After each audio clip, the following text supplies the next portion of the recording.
கர்த்தருக்கு ஸ்தோத்திரம். இந்த நாள் தேன் துளி நிகழ்ச்சியிலே இந்த காலவேளையிலே உங்களை நான் பார்ப்பதில் அதிகமாக சந்தோஷப்படுகிறேன். கர்த்தர் இந்த நாளிலே நம்மை ஆசீர்வதிக்க காத்திருக்கிறார். அவர் நம்முடைய பக்கத்தில் இருக்கிறார்.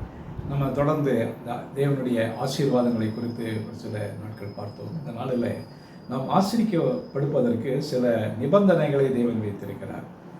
இப்படி நடந்தால் நான் உன்னை ஆசீர்வதிப்பேன், இப்படி நடக்கும் பொழுது உனக்கு இப்படிப்பட்டதான ஆசீர்வாதங்கள் எல்லாம் வரும் என்று சொல்லப்பட்டிருக்கிறது. இன்றைக்கு கூட புத்தகம் 26ஆம் அதிகாரத்தில் ஒரு வார்த்தை சொல்லுகிறார். 4வது வசனத்திலிருந்து 5வது வசனத்தை நான் படிக்க விரும்புகிறேன்.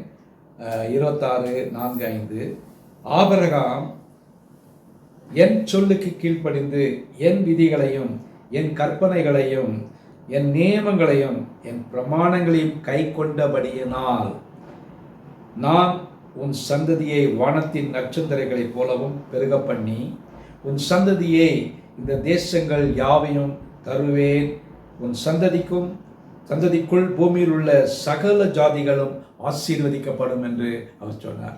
இந்த 3-4 வசனங்களை படிக்கின்ற வேளையில் 4-5 வசனங்களை படிக்கின்ற வேளையில் ஒரு நிபந்தனையை தேவன் சொல்கிறார். என்று சொன்னால், என்னுடைய தாசனாகிய ஆபிரகாம் நான் என்னுடைய சொன்ன எல்லா காரியங்களுக்கும் கீழ்ப்படிந்தபடியினாலே அவர் 4 காரியங்கள் என் கற்பனைகளையும் என் விதிகளையும் என் நியமங்களையும் என் பிரமாணங்களையும் கை கொண்டபடியினாலே அவனுடைய சந்ததியை நான் ஆசீர்வதிப்பேன் என்று சொல்கிறார்.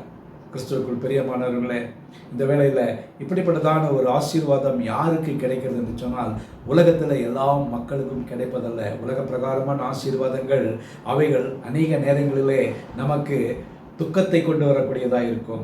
ஒரு ஆசீர்வாதத்தை கொண்டு வருகிற வேளையில் அதில் ஒரு மன நிம்மதி இருக்காது. ஆனால் தேவன் அவருடைய வார்த்தையை கேட்டு அதன்படி நடந்து அந்த நிபந்தனைகளை கை கொள்ளுகிற மக்களுக்கு அவர் என்னுடைய ஆசீர்வாதத்தை அளவில்லாமல் கொடுக்கிறவராக இருக்கிறார்.